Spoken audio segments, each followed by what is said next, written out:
Hi, good morning, dear students.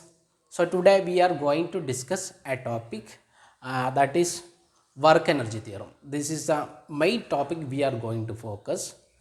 So, I will write the topic here work energy theorem.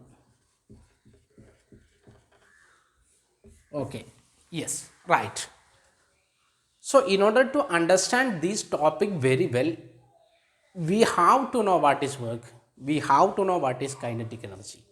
So before stating this theorem or before proving this theorem, I will tell you about what is work, what is kinetic energy, and then we will connect these two things. That is how this work and energy, that is kinetic energy, I am meaning this is kinetic energy, how these two things are connected, how the theorem is stating the statement of the theorem and proof of the theorem. We will look into that things. Okay, so first we have to know, we must know what is mean by work, and we have to understand very clearly what is kinetic energy. Then we will move to the topic work energy theorem. Okay, these are the three important topics we are going to cover in this class, but we are highlighting on this topic. We are mainly focusing on this topic. Yes, right. So, what is work? First, we will look to the topic, to the idea of work. Suppose we have a block having mass m. Okay, this block is sitting on this floor. Okay, yes. So someone coming and applying some force on that block, and that block is moving. That is the thing happening here. Suppose after the application of force, this block moved this much distance. Let's say uh, the distance is d. It moved a distance d. D distance it's moved after the application of that force.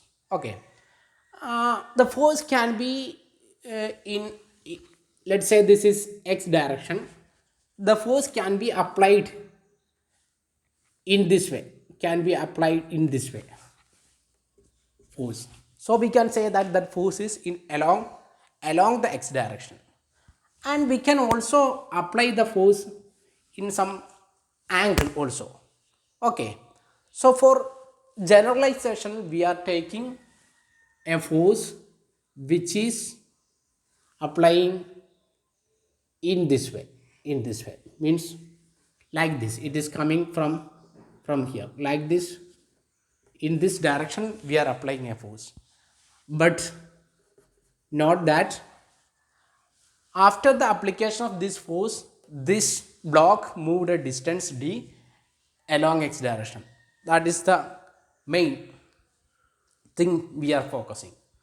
So we know if we have a force F, that F is a vector quantity, that is why we are using this arrow upon that F. Okay, if this is a force F, we can resolve this force along x direction and along y direction. Let's say if this is the way we are resolving a force in 2D plane, this x direction, y direction, so the force in two direction, 2D plane. So we can resolve this force like this. If the angle is theta, then we can say that this component is f cos theta and this component is f sin theta. Okay, so the component along x direction is f cos theta. So like that we can resolve this force as x component and y component. but here we need, for defining this work, we need only the force along the direction of movement. So the force along the direction of movement will be in this direction. So the because our block is moving along x direction, the component of force along x direction is this one. So this one will be, if this is angle theta, this component will be f cos theta, and there will be a y direction component, that will be f sin theta. So for defining this work done, we need the force along the direction of displacement. So we are focusing this f cos theta. So this component is f cos theta. Here will be f sin theta will be there. So the work is defined as the product of force along the direction of motion and the magnitude of displacement. The product of these two things will give you the work done by the external force on that body. So what will be work done? Work done W is equal to, work done W will be equal to, W can be written as, yes, W can be written as product of force F cos theta, which force? Force along the direction of motion, that is F cos theta, multiplying with the magnitude of displacement, that is the magnitude of displacement is d. So if we are multiplying these two things, we will get the work done on that body by that applied force, by that external force. Okay, this is the mathematical equation for the work done. So this can be written as f cos theta into d, can be written as f d cos theta. Okay, no problem. What is this f? Force. F is the magnitude of force and d is the magnitude of displacement. So what is f d cos theta? We can write f d cos theta equal to f dot d in vector notation. F dot d, what is f dot d? F d cos theta. What is a dot b?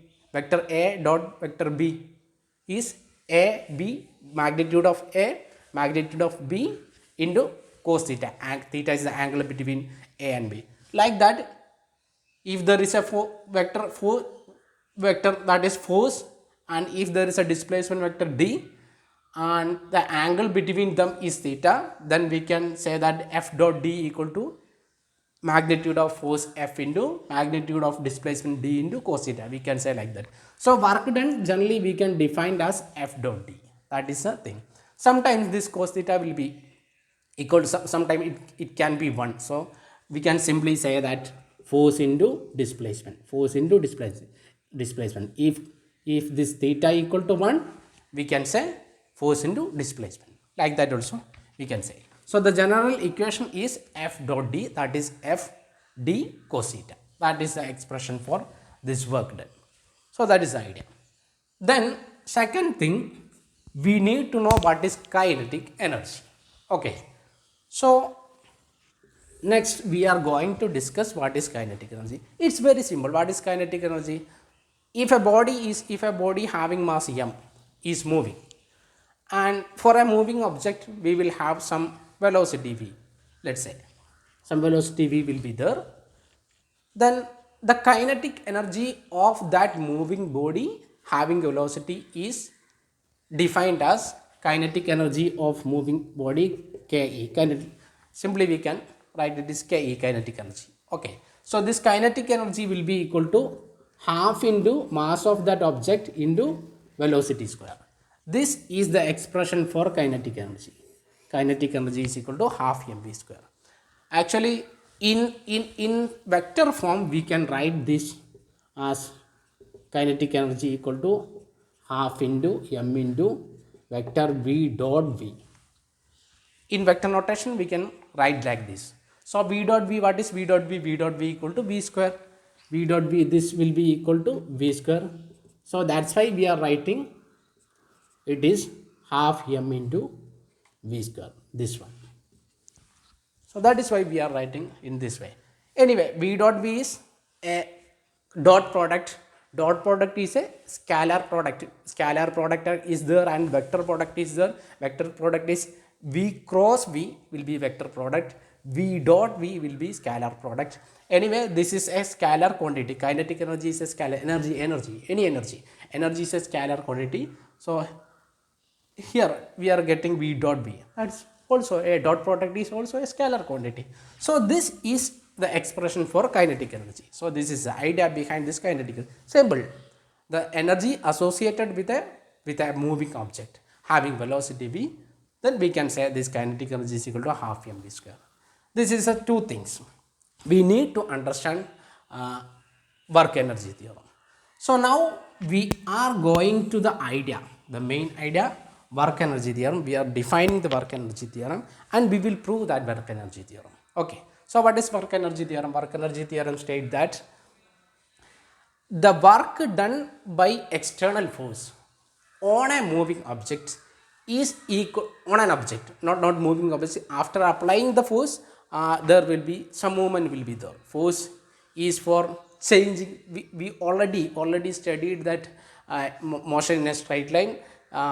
In that chapter we studied what is force. Force is actually something needed to change the velocity of an object, of a body. Okay. So anyway, if we are applying a force on a body, there will be a change in velocity. So because the force is necessary for changing the velocity. Okay, that's why, that's the way we are defining the force. Yes. So if we have a body M, body having mass M, if we are applying some force on it, it will change the velocities. Let's say initial velocity is u and final, after applying the force, the velocity is changed to another value v. U, let's say u is the initial velocity and v is the final velocity, then there will be a change in velocity. So if there is a change in velocity, we can say that there will be a change in kinetic energy. Initial kinetic energy will be half m u square. This will be the initial kinetic energy. Okay. Then what will be the final kinetic energy? Final kinetic energy, this is the final value of velocity after the application of force. Then final kinetic energy will be half m into v square. So there is a change. Half m u square is the initial velocity and half m v square is the final velocity, final kinetic energy. Okay. Yes. Then what is the change in this kinetic energy? We can say final value minus initial value. That will be the change. That will be the change in velocity. So change in velocity can be written as change in velocity. Velocity will be equal to final value of velocity minus initial value of velocity. Okay. This is the way we can write the change in velocity. So what this work energy is theorem stating, what is the statement of work energy theorem, that is we are going to discuss. Okay. It's very simple.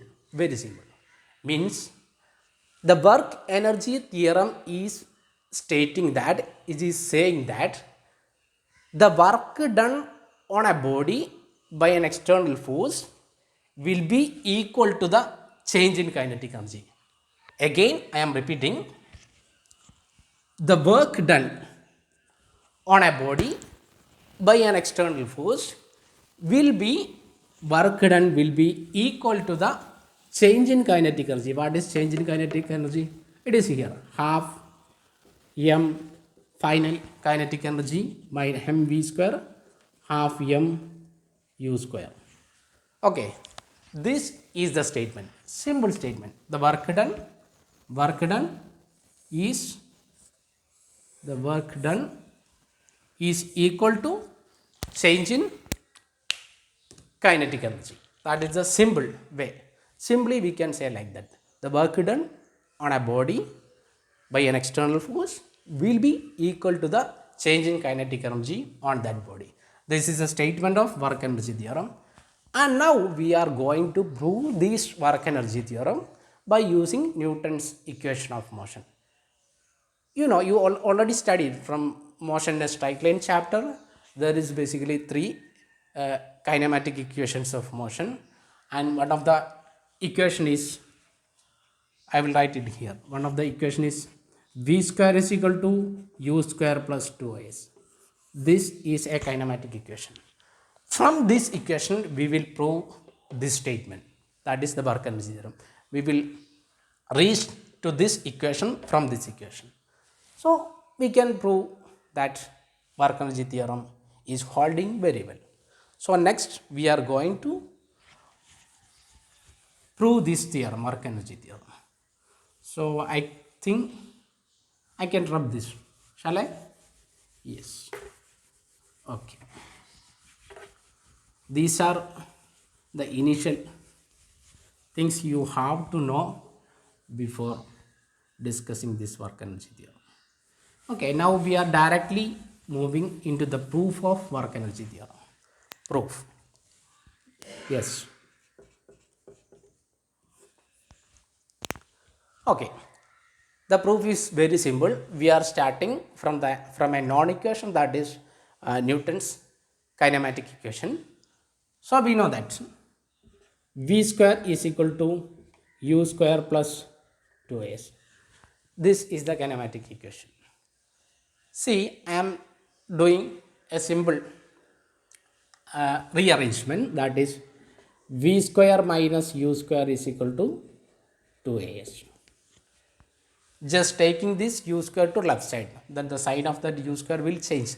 This positive here, if we take that into left side, it will be negative. Yes, okay. So v square minus u square is equal to 2as. This is the equation. So I am just multiplying both sides by half m, multiplying the equation by half into m.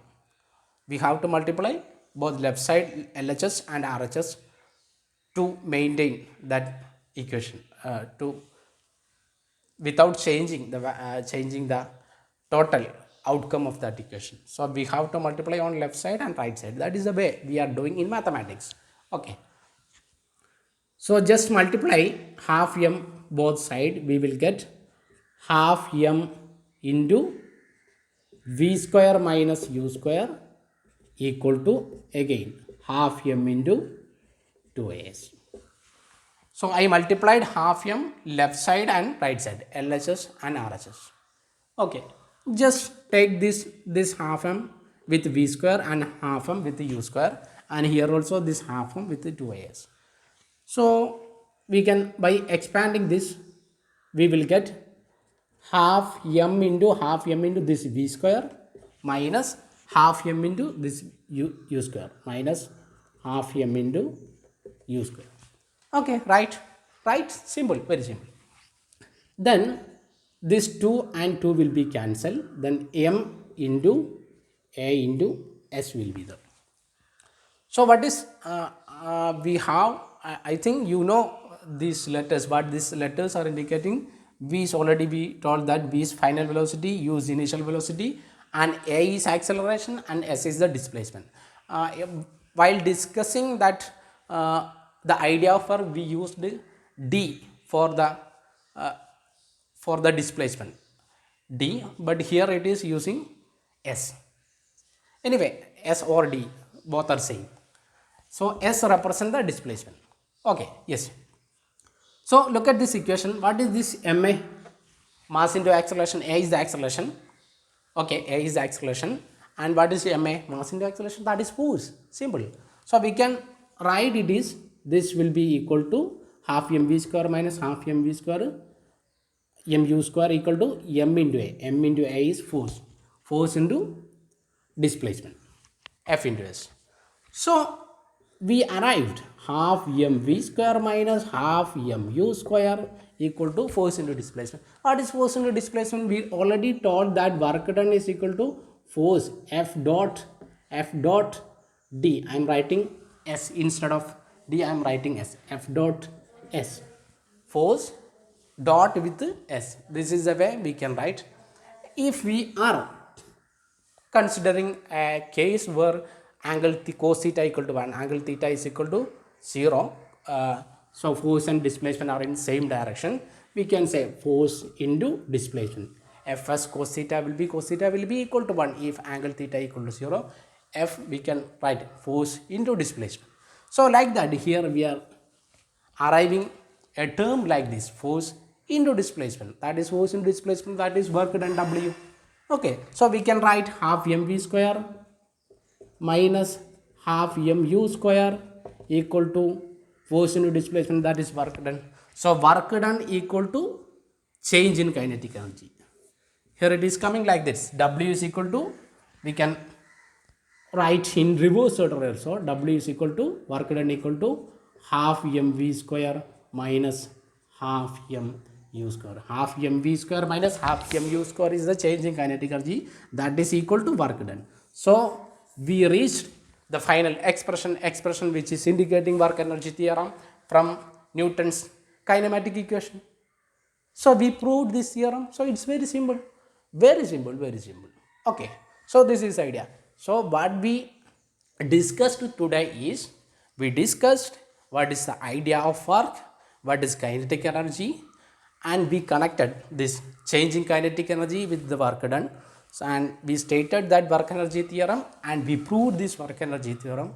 So this is the way we are doing. So this topic is very simple. I think you understood very well. Okay, thank you everyone.